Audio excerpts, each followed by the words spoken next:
Welcome to a new episode of Brian's Action Figure Reviews, and today I've got something interesting for you. A figure, not a movie review, not a trailer react, an action figure, and I've got two of them. This is the first one, obviously.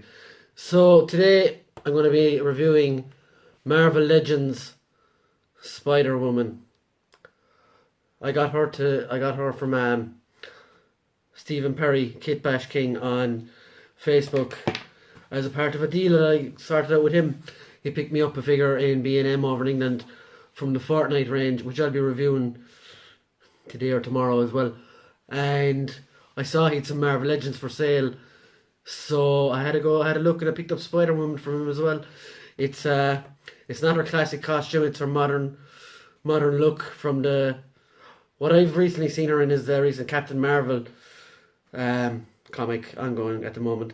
So that's why I picked her up. I'm familiar with that. So if you want, you can follow me over here and I will get on with the review. So here we are. Marvel Legends Spider-Woman. And as I said a minute ago, this is the newer iteration of Spider-Woman as when she decided to become a street detective. So I'm not going to wait around too long. I'm going to get on with the review. As for pieces, she comes with the torso from the Build-A-Figure Lizard, which I don't have as I picked her up loose. Also, she comes with these sunglasses, which are removable. You can see her eyes under there, but I think she looks better with them. Now, as for articulation, let's take the sunglasses off for a moment again. Articulation, head-wise, she does go all the way around. I don't want to test it too much or strain it. Up-wise, she looks up a tiny bit. Has a good range downwards. Side to side, as we know. Shoulders, no bicep swivel here at all. Single jointed elbow. Wrists, do the whole lot. Rotate fully and go in and out. Single jointed elbow on that side too.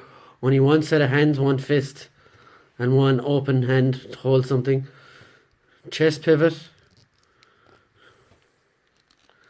isn't very it goes around in circles. Not that movable. Again, hip joints here. Goes out this far. Doesn't go back a whole ton. Goes forward really high. If you put down her hands, you almost touch her head. Double jointed knees. Ankles, there's a bit of a rocker on the ankles as well. And they go forward. There's no boot articulation either. So, articulation wise, this Spider-Woman figure is pretty basic, if I'm honest. More so than most of the female figures, because there's no biceps swivel either. Like, even as I look at my Captain Marvel Carol Danvers from a few years ago, there is forearm articulation on her. And as you can see, I'm having a bit of trouble with the glasses. But yeah, so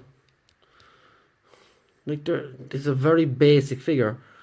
But I wasn't really too bothered about the figure. It's more I wanted to have the character in my collection, so I'm happy that way. Paint-wise, it's pretty plain as well.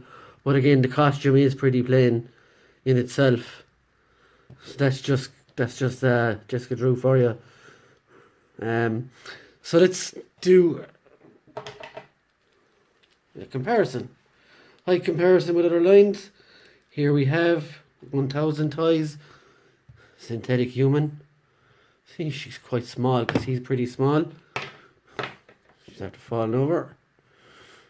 Here we have next to a McFarlane Fortnite figure, which is towering over her.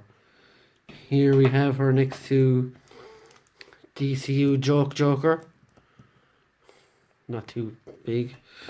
Next we have WWE Elite NXT debut Rusev. quite the size bigger than her there. And here we have her next to her good old buddy from the comics, Carol Danvers. And they're about the same height, so there's not much disparity there in the height difference. So that's my review of Spider-Woman.